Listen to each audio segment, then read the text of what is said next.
तो बच्चों हम लोग देख रहे हैं continuity of rational and irrational function का पार्ट 8। ठीक है, इसमें हम लोग बेसिक कंसेप्ट अगर देखें तो बेसिक कंसेप्ट क्या है कि अगर कोई number x equal to a है, ठीक है, इस नंबर के नेबरहुड में, इसके जस्ट नेबरहुड में जो फंक्शन होगा, मान लीजिए अगर ये रैशनल है, ठीक है, तो हम लोग ये नहीं बता सकते हैं कि इसके जस्ट नेबरहुड में जो इससे एकदम पॉसिबल नजदीक जो वैल्यू होगा उसके बारे में बता ही नहीं सकते हैं कि अगला नंबर जो इसके जस्ट बाद आएगा वो रैशनल होगा या इरेशनल होगा। यानी x equal to a plus h, ये कुछ भी हो सकता है, रैशनल भी हो सकता है और इरेशनल भी हो सकता है। ठीक है, इधर भी वही बात है, x equal to a minus h, जहाँ h सफिशियंटली स्मॉल है, ये रैशनल भी हो सकता है और इरेशनल भी हो सकता है। ठीक है, इसी का इसको जो दिए हैं उनका नाम था डिरिचलेट फंक्शन।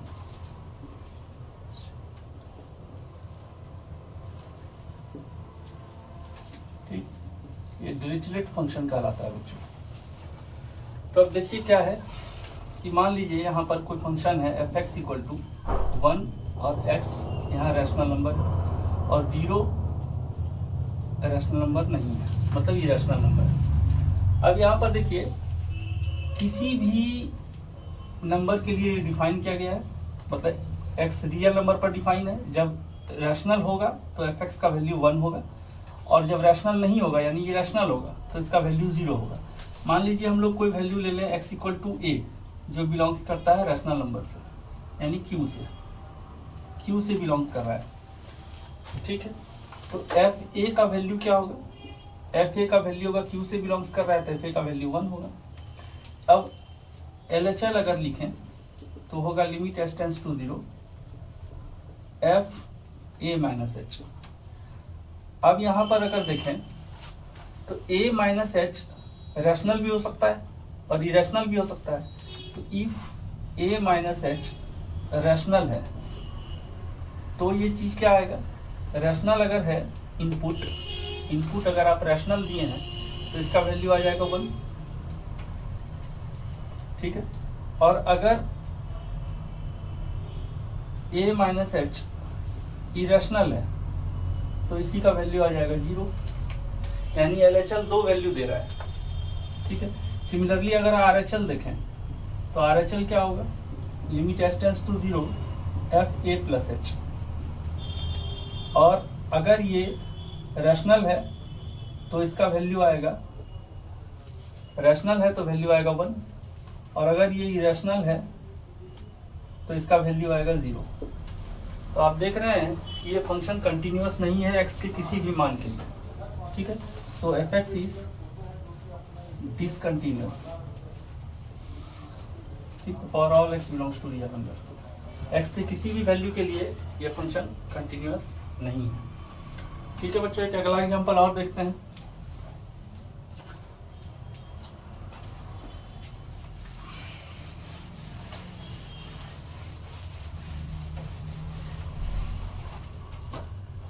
मान लीजिए फंक्शन है f x equal to x और x belongs to rational number है और 1 माइनस एक्स है जब x belongs to irrational number है।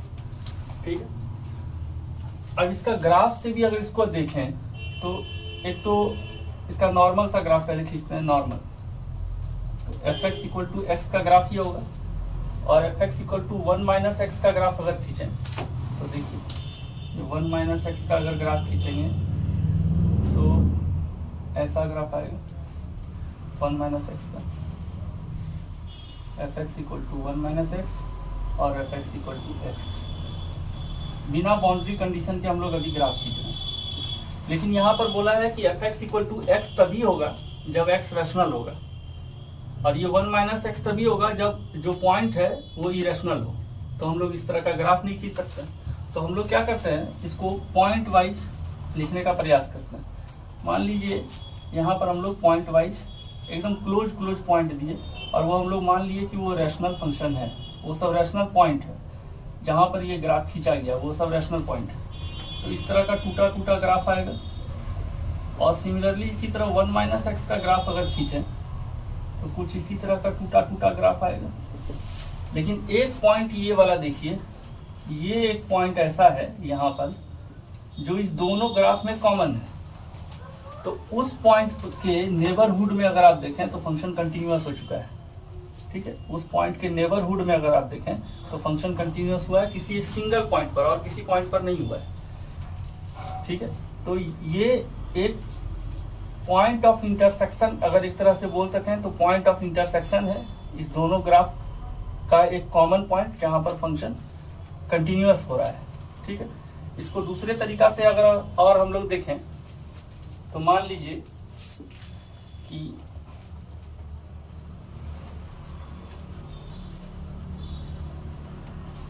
हम लोग इसका कंटिन्यूटी चेक कर रहे हैं।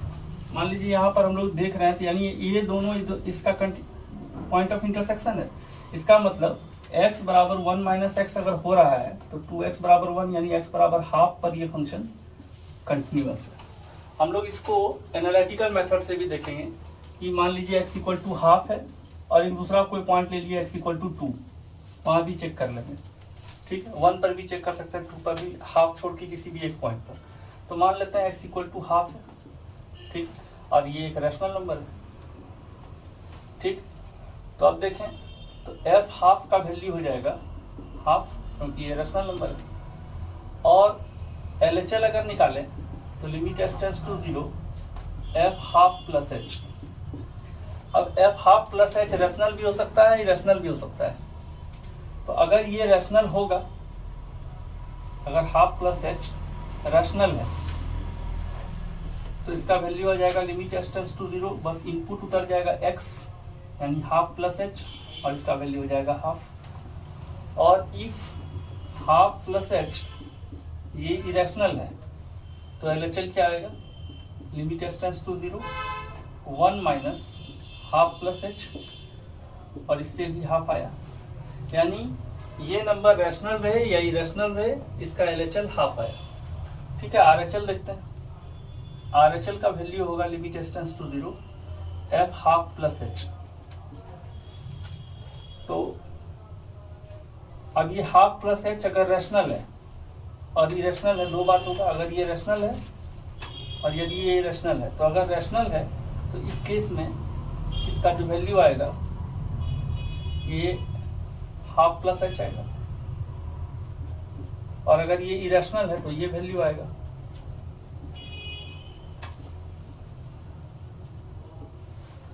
हाफ प्लस h पर।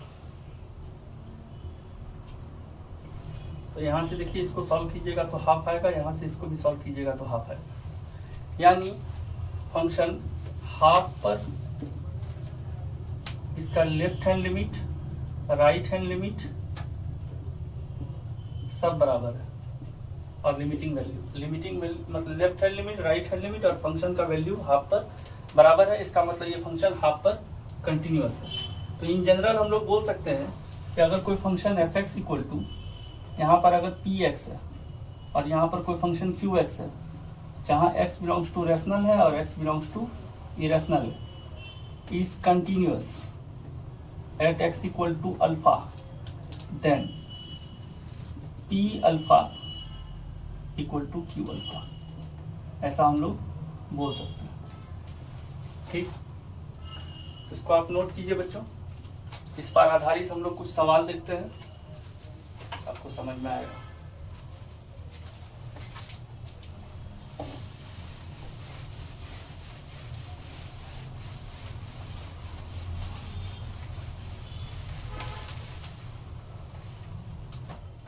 तो बच्चों इस पर पहला सवाल देखते हैं। यहाँ दिया है कि फंक्शन यहाँ 2 पॉइंट पर कंटिन्यूअस है। ठीक है, 2 पॉइंट पर अगर कंटिन्यूअस है यानी कंटिन्यूअस है एट x इक्वल टू 1 पर, x इक्वल टू 1 पर कंटिन्यूअस है तो दोनों को बराबर करेंगे तो क्या हो जाएगा 1 plus p plus 1 p plus 2 plus q। p से p खत्म हो गया, 2 से 2 खत्म हो गया, q का मान आ गया 0। ठीक है, continuity at x equal to 2 पर देखें तो फिर 2 यहाँ भरेंगे तो हो जाएगा 4 plus 2p plus 1, 4p plus 4 plus Q. तो 4 से 4 खत्म हो गया, ठीक, और क्यू का वैल्यू 0 है, तो यहाँ पर बच गया 4p और ये हो गया 2p प्लस 1। तो 2p का वैल्यू 1 हो गया, p का वैल्यू हाफ हो गया, ठीक है। तो p प्लस क्यू का वैल्यू हो गया बच्चों हाफ प्लस 0 यानी हाफ, ठीक है। सवाल नंबर सेकंड देखते हैं। यहाँ बोल दिया है फंक्शन कंटिन्यूअस है -1 पर, 1 पर और अल्फा पर, तो अल्फा का वैल्यू निकालिए, ठीक। तो कंटिन्यूअस है कितना पर, एट एक्स इक्वल टू -1 पर, तो उस पर दोनों फंक्शन को बराबर करेंगे, तो हो जाएगा -a प्लस b बराबर -2 प्लस 1 प्लस 3। तो यहाँ से हो गया है बच्चों 3 1 4 में 2 गया 2 हो गया, b माइनस ए का वैल्यू 2 हो गया, इसको इक्वेशन 1 मान सकता है। कंटिन्यूअस है एट एक्स इक्वल टू 1 पर, 1 भरेंगे a प्लस बी होगा, तो ये 6 हो गया। इसको सॉल्व कर लेंगे, तो इसको सॉल्व करेंगे तो ये दोनों को अगर जोड़ दें 1 प्लस 2 कर दें, ये 2b का वैल्यू 8 हो गया, b का वैल्यू 4 हो गया, b का वैल्यू 4 हो गया तो a का वैल्यू 2 हो जाएगा, ठीक है। तो फंक्शन अब बोल रहा है find the value of alpha, alpha पर कंटिन्यूटी चेक करना बोल रहा है ना। तो कंटिन्यूटी है at x equal to alpha पर, तो उसके लिए चेक करें तो a का मान तो आ गया 2, तो 2x प्लस 4 और x इक्वल टू अल्फा पर, तो यहाँ 2 अल्फा हो जाएगा, यहाँ से अगर भर दिए तो अल्फा क्यू ये हो जाएगा। सॉल्व करेंगे तो 2 alpha Q alpha square -2 alpha -1 0। तो यहाँ से देखें 2 अल्फा, अल्फा स्क्वायर कॉमन लें तो 2 alpha plus 1, 2 alpha plus 1 0, alpha square -1 और 2 अल्फा प्लस 1 0। तो अल्फा का वैल्यू हो गया +-1 और -1/2। अब -1 प्लस 1 तो पहले कंटिन्यूअस बोल दिया गया है, तो एक्स का वैल्यू हो गया -1/2 यानी अल्फा का मान हो गया -1/2।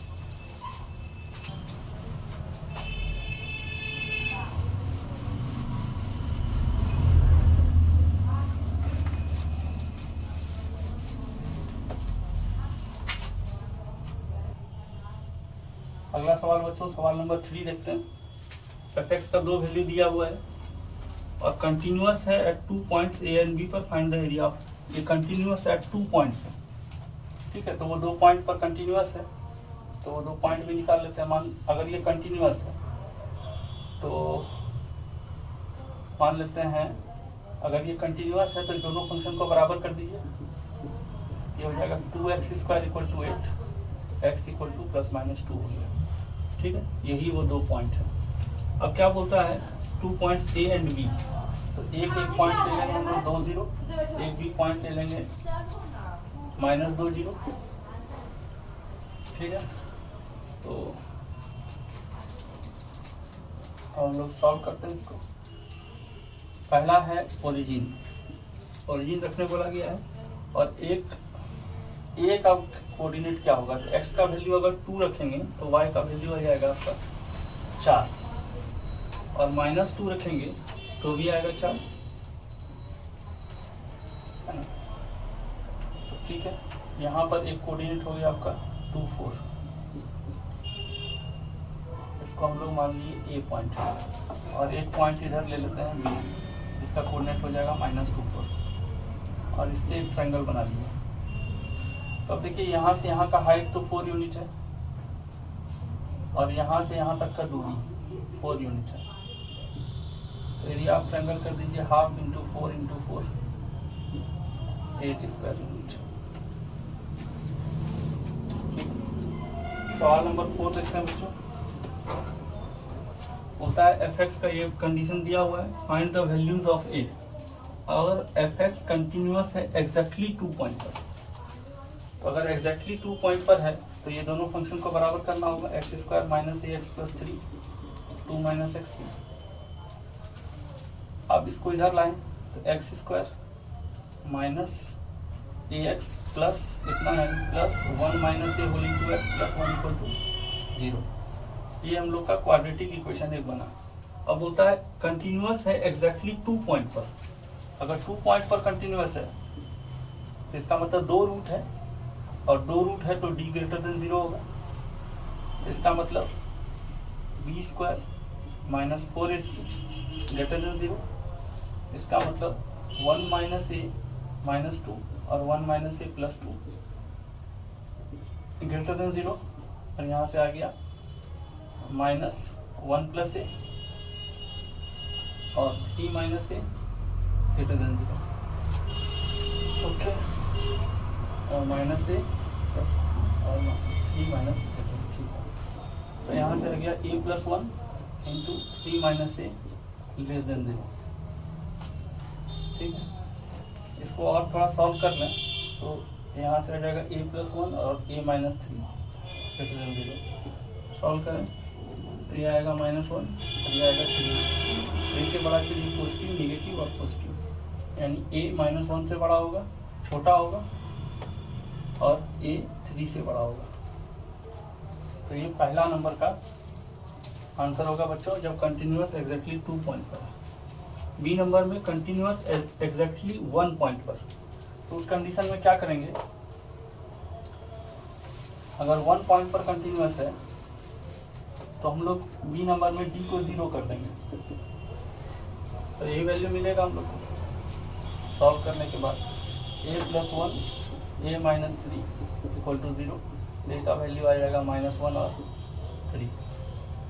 और सी नंबर देखें, discontinuous for all x belongs to real number. तो अगर डिसकंटिन्यूअस है तो इसका कोई भी रूट नहीं मिलेगा, ठीक है।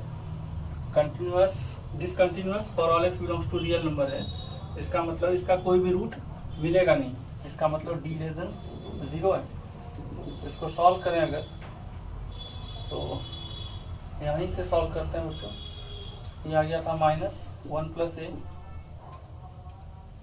और 3 माइनस ए लेस देन 0।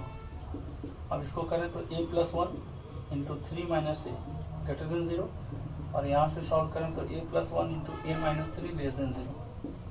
सॉल्व करें तो -1 3 पॉजिटिव निगेटिव पॉजिटिव, यानी एक्स बिलोंग्स टू जो आया ए बिलोंग्स टू -1 से 3। अगला सवाल देखते हैं बच्चों, सवाल नंबर 5। यहाँ पर बोला है for all x greater than 0, और एफ एक्स को डिफाइन किया गया है 1/q अगर x बराबर है p/q, यानी एक रैशनल नंबर है, सीधा बात, एक रैशनल नंबर है, और 0 जब x इरेशनल नंबर है। प्रूव करना है f x is continuous for all irrational values, ठीक है बच्चे। तो हम लोग ले लेते हैं लेट x इक्वल टू पाई, एक वैल्यू ले लेते हैं। अब पाई का वैल्यू अगर देखें तो इसका 20 स्थान तक वैल्यू जो होता है 3.14159 26535 7989 3 2 3 8 4 6, ये पाई का 20 स्थान तक वैल्यू है। ये तो इरेशनल नंबर है, तो जैसे ही हम लोग एफ पाई भरेंगे तो ये हो जाएगा 0, और जैसे ही हम लोग एफ पाई प्लस एच, चलिए ले लेते हैं हम लोग, ठीक। तो एफ पाई प्लस एच ले लीजिए या माइनस एच ले लीजिए, कुछ भी एक ले लेंगे तो हम लोग यहाँ पर आएगा value limit h tends to 0, f ये वैल्यू आएगा पाई प्लस एच में, यानी 3 पॉइंट, अगर इसको हटाएं 5 3 5 7 9 8 9 3 2 3 8 4 6 बाय 10 टू द पावर 20, इस तरह का वैल्यू कुछ आएगा अंदर में। अब यहाँ से देखिए, अगर इस तरह का इनपुट है तो आप सिर्फ ये वैल्यू को लिख सकते हैं, और ये वैल्यू को अगर लिखेंगे आप तो ये हो जाएगा 10 टू द पावर 20, जो करेगा tends to 0। Similarly limit h tends to 0, अगर पाई माइनस एच करते हैं आप तो वो भी लगभग यही आएगा, इसका मतलब आप देख रहे हैं इरेशनल वैल्यू अगर हम लोग पाई लिए हैं तो वहां पर function left hand limit, right hand limit और फंक्शन का वैल्यू तीनों बराबर हो गया है। So fx is continuous for all x belongs to irrational number. ठीक है बच्चों, तो आशा करते हैं आपको ये डिरिचलेट फंक्शन समझ में आया होगा, इसका कंटिन्यूटी। अब हम लोग इस पर एक और वीडियो लेंगे कंटिन्यूटी पर, टाइप्स ऑफ डिसकंटिन्यूटी, और उसके बाद हम लोग डिफरेंशियलिटी के वीडियो को देखेंगे बच्चों। तब तक के लिए happy Saraswati Puja. Thank you.